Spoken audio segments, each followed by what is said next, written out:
મહેશભાઈ ભારતીય જનતા પાર્ટીમાં જે જોડાયા તેને 1 વર્ષ થયું નહીં. જ્યારે ભાજપમાં જોડાયા ત્યારે પાર્ટીના બધા જ વરિષ્ઠ લોકો સાથે પરામર્શ કરીને એ જોડાયા. ભાજપમાં જોડાતા પહેલાં અમે બધાએ જ કીધું કે ભારતીય જનતા પાર્ટીની આ વિચારધારા છે, ભારતીય જનતા પાર્ટી રાષ્ટ્રીય વિચારધારાવાળી પાર્ટી છે અને સૌને સાથે લઈને એક ચાલનારી પાર્ટી છે, અલગતાવાદી વિચારધારાવાળી પાર્ટી નથી. આ બધી સ્પષ્ટતા એમની સાથે કરી ને અમારી સાથે એ અમારી વિચારધારાને એ સમજીને ભાજપમાં જોડાયા હતા ને 1 વર્ષ અમે સાથે રહીને કામ પણ કર્યું.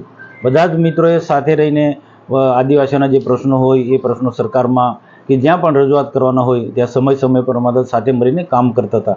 જંગલની જમીનો હોય કે આદિવાસીના હક ને અધિકાર હોય, આ બધી જ બાબતના જે પ્રશ્નો હતા આદિવાસીના વિકાસને લગતા, એ બધા જ પ્રશ્નોને અમે સમય સાથે ચર્ચા કરતા હતા.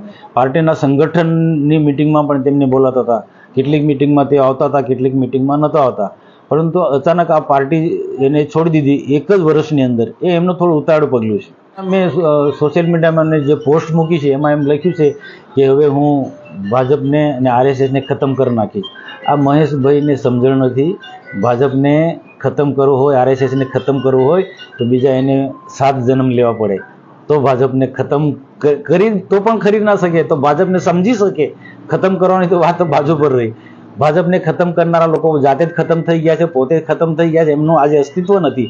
એટલે મહેશભાઈ આ ઉતાળ્યો નિર્ણય કરે છે, સમજ્યા વગરનો બોલે છે. ભાજપને આજે એ તાકાત છે ને ગુજરાત દેશની અંદર, એ વિરોધ પક્ષો એ ખૂબ સારી રીતે જાણે છે. એ વિરોધ પક્ષો કે કોંગ્રેસ સાવ ખતમ થઈ ગઈ છે. તો આજે એ પ્રશ્ન નથી કે ભાજપને ખતમ કરવાનો કે RSSને ખતમ કરવાનો. ભારતીય જનતા પાર્ટી કે RSS એક રાષ્ટ્રવાદી વિચારધારા છે, અલગતા વિચારધારા નથી.